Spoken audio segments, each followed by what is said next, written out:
very full days that we're enjoying together.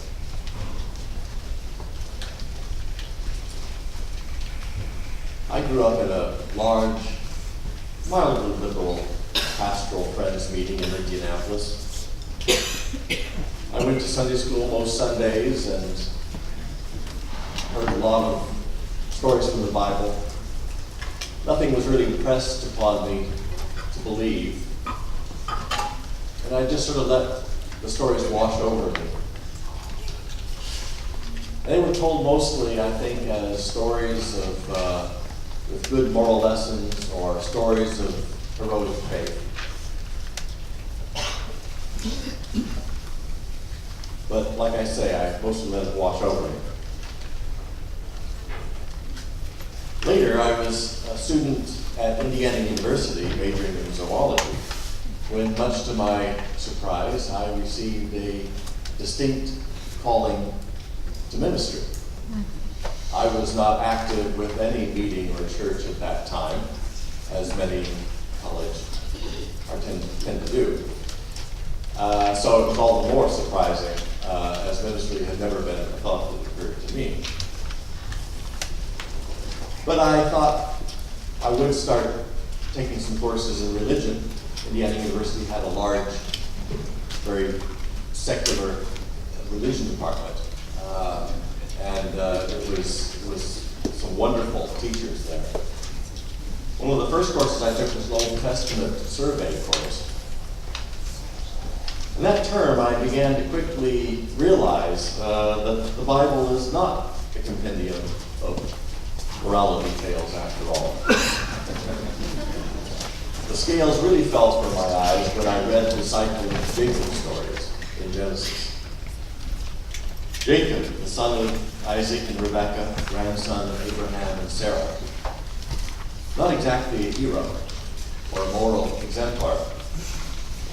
He's more of an anti-hero and a trickster. In fact, the whole Jacob cycle is full of just about everyone playing some kind of trick on everyone else at one point or another. My love of the Bible began as I read the Jacob cycle in Genesis and began to realize that something more interesting than fairy tales or morality plays was going on there. Well, I would enjoy savoring the whole Jacob cycle with you this morning. But for our purposes today, I just want to bring out a few points. That Jacob is a twin. As you may recall, his brother Esau was first out of Rebekah's womb, with Jacob right behind, holding on to his heel. Jacob grows up to be a man of the field, a hunter, and their father, Isaac, favors Esau because he puts meat on the table. Jacob is a more retiring personality, hanging around the tents with his mother, Rebekah, who favors him. And apparently, Jacob makes a really delicious lentil stew. So maybe there's a vegetarian subtext in this. Speaking of different interpretations, I have really enjoyed and learned from Peterson Toscano's reading of Jacob and his son Joseph as gender non-conforming characters in the Bible. I'll never see them the same again. The Genesis stories are so richly archetypal that many interpretations are possible and plausible when we read them out of our own experience. My concern this morning is to say a little bit about how early friends read Jacob out of their own experience and what we might learn from that. You may recall that Jacob twice tricks Esau, first out of the birthright and then out of their father's blessing. First, when Esau is famished from hunting, he trades his birthright for a bowl of Jacob's wonderful lentil stew. And later, their mother Rebekah schemes with Jacob to trick old blind Isaac into blessing Jacob instead of the firstborn Esau with the paternal blessing of inheritance. There's much more in the Jacob story, but for our purposes this morning, I'll stop there. And we'll see how early friends worked with that story and how it plays into the theme of our time together this week, answering the call to radical faithfulness. Jacob shows up early in the early Quaker saga in an epistle by Sarah Jones. Now, Sarah Jones is not somebody we know much about. She may have become a Quaker, we don't know for sure. But she published a letter in 1650, an epistle to like-minded seekers, before the Quaker movement had really become a recognizable phenomenon. This letter contains spiritual counsel very similar to what George Fox was writing around that same time. Whether they even knew each other, I don't know. But before we look at an excerpt from her letter, we need to say something about the historic moment of 1650 and how the letter speaks to that moment. I mentioned earlier that the English Civil War, which went from 1643 to 48, was a war to decide the future of both religion and politics in England, both of which had come to a critical point of conflict in English society. And over the course of the war, both censorship of the press and forced parish church attendance were suspended.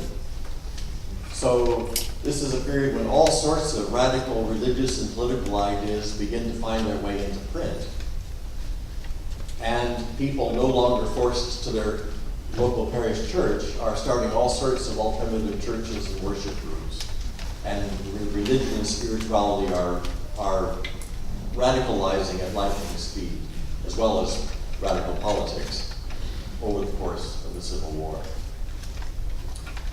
Charles I was finally defeated in 1648, and the beginning of 1649 was tried by Parliament and beheaded. So radical hopes really ran at fever pitch at that moment. Some looked for greater religious and social reforms, like the levelers looking for complete religious toleration and an expansion of the electoral franchise. Others looking for nothing less than the kingdom of heaven on earth. When you've known nothing but monarchy, for centuries, when you behead the king, anything seems possible. But by 1650, many of these most radical spirits began to despair, seeing how Parliament and the army were beginning to exert a more conservative control over the future of the nation. Radicals felt cheated by the Parliament, particularly, that had made large promises to them to draw men into their army for the cause against Charles I. With something like the eclipse of radical hopes that many of us experienced at the end of the 1960s, around the time I was first discovering Jacob the trickster.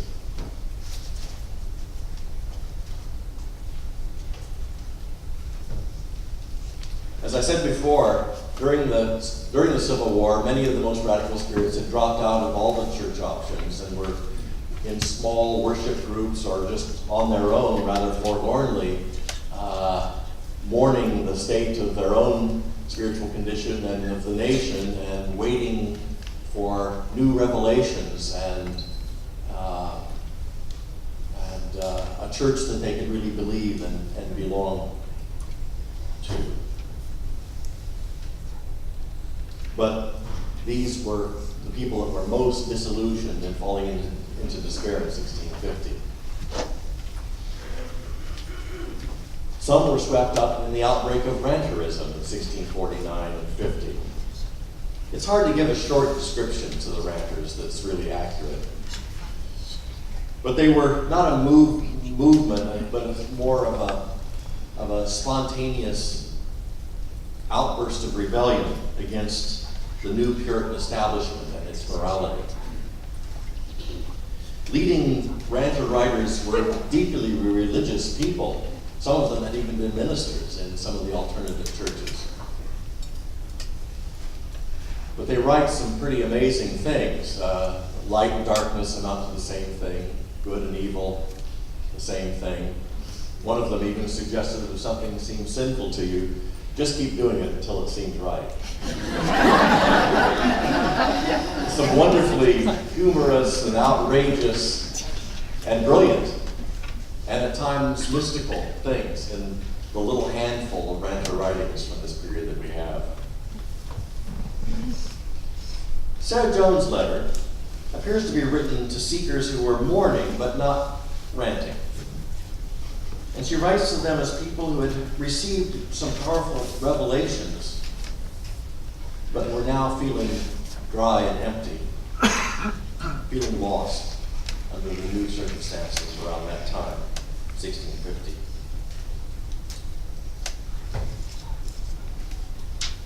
Here's an excerpt from her letter. We have larger letters today. Larger. I'll read along with the text on the screen. She writes, "Dear lambs, whom the Father hath visited with his eternal love, this is a message of the Lord unto you. Sink down into the eternal word and rest there. Sink down into the measure of life that you have received. Keep in that which is pure, which is the eternal word of the Lord. Look not at your own weakness, but look at him who is calling you in his eternal love, who will make the weak strong and will pull down the mighty from their seat." You hear an echo of Mary's song at the time Gabriel announces her good news.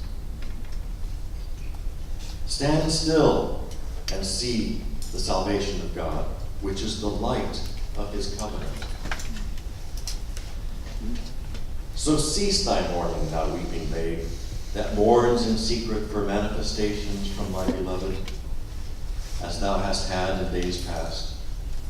For I can testify unto thee by experience, that he is bringing thee nearer, if thou be willing and obedient, to live at home with Jacob, which is daily to retire thy mind.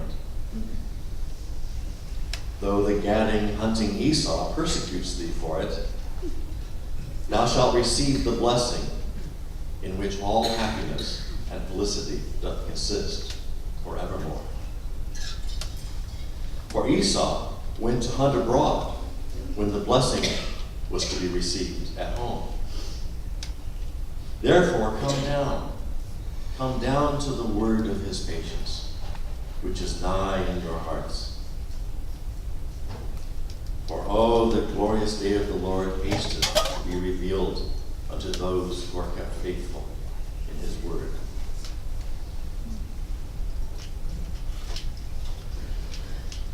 This letter was probably circulating among these networks of seekers that within the next 2 to 4 years would be coalescing into the Quaker movement. These women and men were learning how to sink down, to stand still and wait for the power that's there to be found. They were no longer waiting for Parliament or the army to make the actions that they had been hoping for in the 1640s. They were now waiting upon the Lord, where the power is. And that power would soon break forth in their experience, in their bodies, and in their witness in English society, a revolutionary witness. So Sarah Jones found the ancient story of Jacob and Esau resonating with her own experience.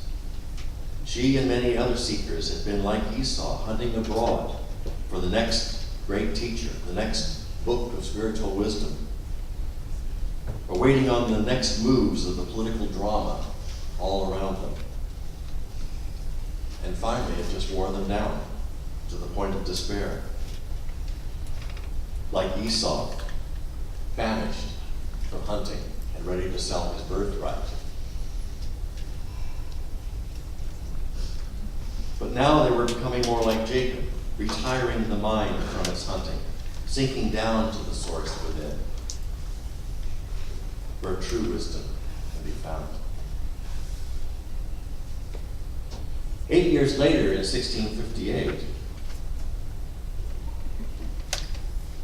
the London Quaker, Sarah Blackborough, made the same point when she chided seekers who had still not made that crucial turn.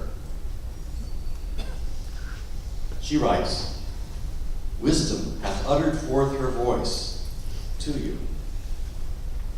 But the eye and ear which is abroad, waiting upon the sound of words without, is that which keeps you from your teacher within you. And this is the reason that in all your seekings you have found nothing. Such as your seeking is, such as your finding." Ouch. Outward seeking, as we all learn from our own experience, leads in so many different directions. And it yields shards of wisdom, but not the wholeness that we're seeking. Such as your seeking is, such as your finding. I don't find Blackborough using the Jacob-Esau typology here, but her point is much the same that we heard from Sarah Jones in 1650. Francis Howgill shares his own seeking journey in The Inheritance of Jacob Discovered, published in 1655. He tells how he bounced from church to church, from group to group, from teacher to teacher, still not quite finding the power that he had hoped for. He became a leading preacher among the networks of seekers in northern England. And he was 34 years old when he and about 1,000 other seekers heard George Fox preach on Furbank Fell in June of 1652. 3 years after that, in The Inheritance of Jacob Discovered, Howgill too counsels other seekers that have been much like himself. Therefore, all honest-hearted ones who travel and are weary and have found no rest for your souls, I say unto you, lie not groveling in the earth, nor seek to know God in your fallen wisdom. For the well is deep, and if you know nothing but the old wisdom, you cannot come to one drop of the living water. Return home again. You are further off in running out and seeking in your earthly wisdom and comprehension than you were before.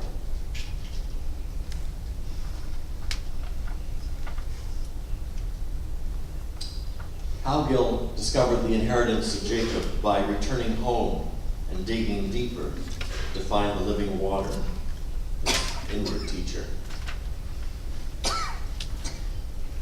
The imagery here alludes to a parcel of land that Jacob bought when he returned to Canaan and later gave as an inheritance to his son Joseph. And it's at that place where there's a well, Jacob's well, that in the Gospel of John, Jesus has his conversation with the Samaritan woman, and they talk about the living water as they sit by that well. Howgill went on to become one of the key leaders of the Quaker movement. He and Edward Burrough headed up the campaign to bring Quakers into London with spectacular success in the summer of 1654.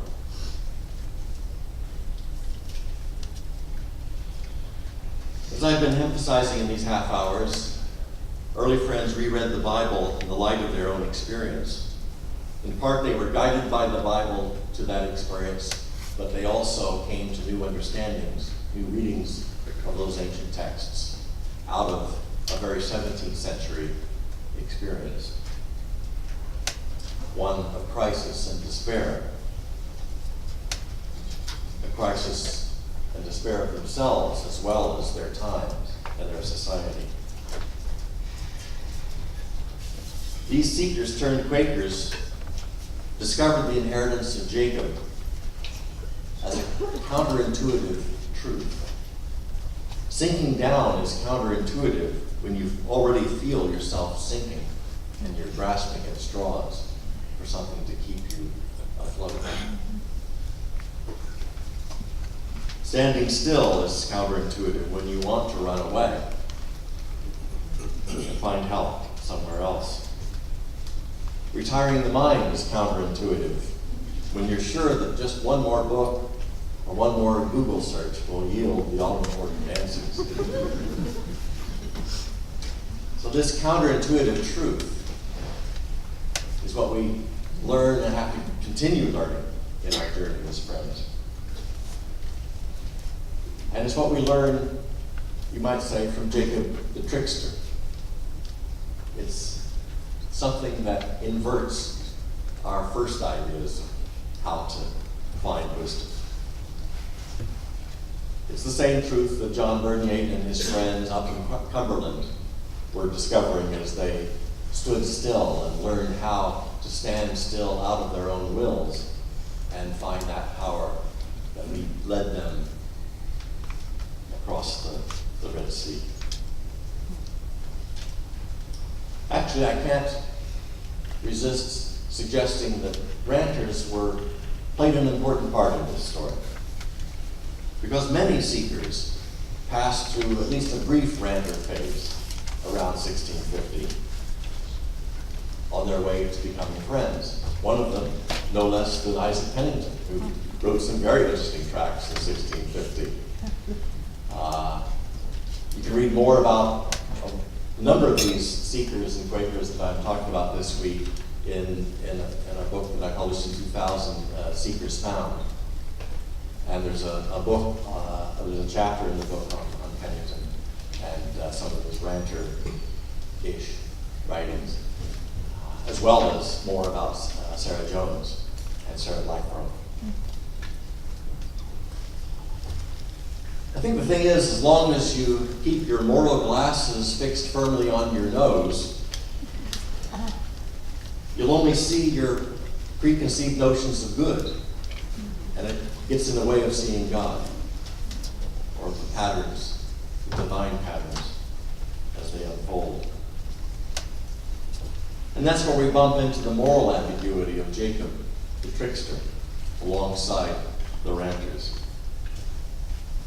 Only by suffering the eclipse of the ego, where all our moral commitments are invested, can we encounter the divine as a living reality, and often a rather scary one at that. But once that encounter has taken place, a new moral integrity can begin to form at a deeper level of integration. That's part of the Jacob story as well, of course, because you'll remember that at some point, the trickster has to wrestle all night with an angel before he encounters his brother Esau again after many years. And after that all-night struggle, Jacob will emerge the next morning with a new name and a new identity as Israel, the father of a new people. But if he hadn't played the trickster first, he might still have been in the tents with his mother.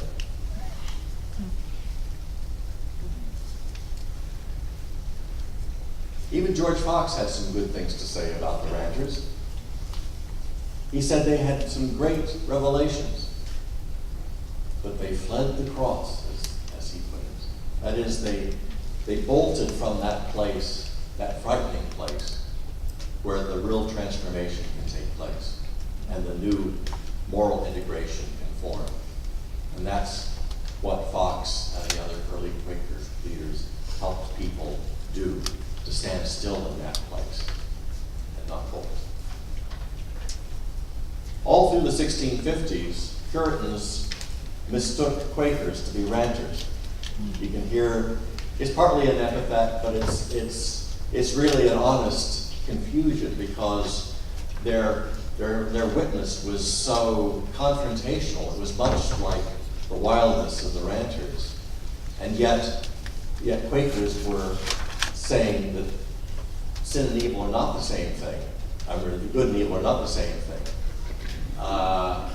But that there is a perfection that's possible if one stands still in the light and continues to be led and taught by the inward teacher. Those confrontational tactics of early friends were much like the ranters of 1650. The Lamb's War was a relentless, nonviolent campaign in steeplehouses, and marketplaces, and in the streets,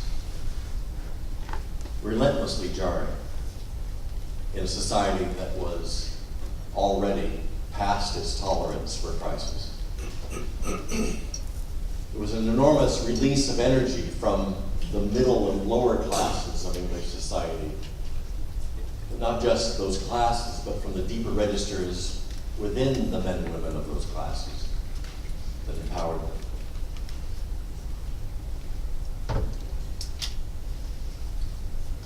Well, we'll get to more about the Lamb's War and that nonviolent direct action campaign of the 1650s in the next couple days. If you want to read more about that, my earlier book, Becoming Crucified, looks at the early Quaker movement as a nonviolent cultural revolution.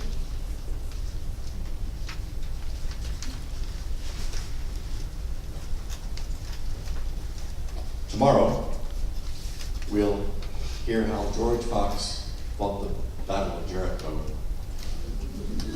in the market town of Kendal in 1652.